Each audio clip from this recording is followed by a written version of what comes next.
I get it, shopping for a gaming laptop feels like scrolling through endless glossy ads that promise buttery smooth frame rates, a screen that looks like a window to another world, and a battery that lasts all day.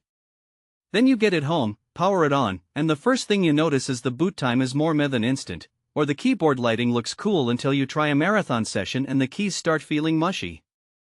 That gap between the hype on the listing and the everyday experience is why I'm doing this deep dive, so you can skip the guesswork and decide if this machine truly belongs in your setup. Link is in the description if you want to check the product details on Amazon.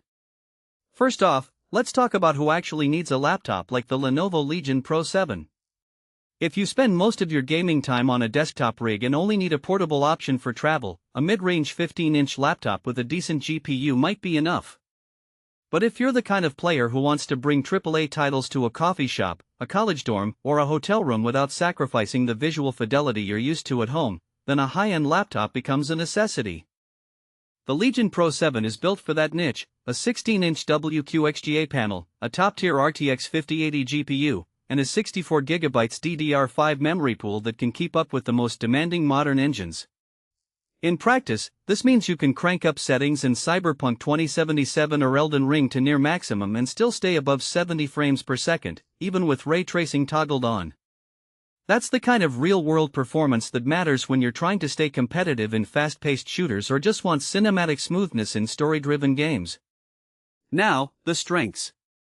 The first thing I noticed after unboxing was the display. At 25601,600, it's a step above the typical 1080p panels you see on most laptops, and the IPS tech delivers vivid colors that stay consistent when you view the screen from the side, useful if you're sharing the screen with a teammate or a friend.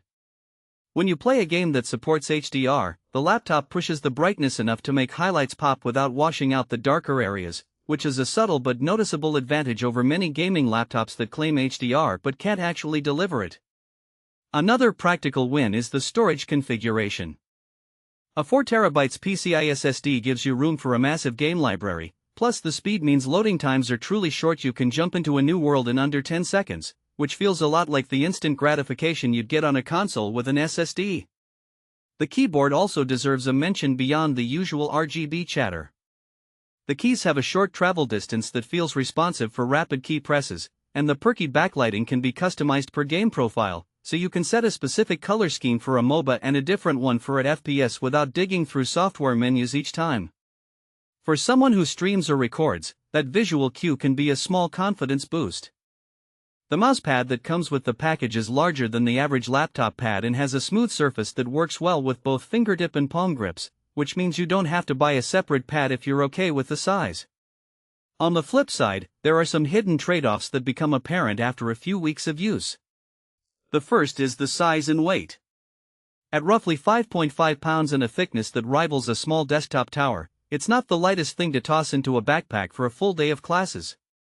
If you plan to carry it around all day, you'll feel that bulk, especially when you have other textbooks or a charger in the mix. Speaking of the charger, the power brick is sizable and the proprietary connector means you can't just grab any USB-C charger you happen to have on hand. You need the exact Lenovo brick to get the full wattage for gaming sessions, otherwise you'll see the GPU throttle down quickly. Thermal performance is another practical consideration. The Legion Pro 7 uses a dual-fan system with a vapor chamber, which does a decent job of keeping the GPU temperatures in the 80-90 C range under load. That's fine for most games, but when you push the RTX 5080 to its limits for extended periods, say, a 10-hour marathon of an open-world title, you'll notice the fans spin up aggressively, and the noise level can become a distraction in a quiet room. The laptop does offer a quiet mode that caps the performance a bit to keep the fans quieter, but that also drops the frame rates enough that you might notice it in fast-paced shooters. So the takeaway is, you get top-tier graphics, but you have to accept that the cooling solution is a compromise between size and acoustic comfort. Battery life is another reality check. With a 99Wh battery, you might expect several hours of unplugged gaming, but the RTX 5080 is a power-hungry chip. In practice, you'll get about an hour and a half of demanding gameplay before the battery dips below 50%.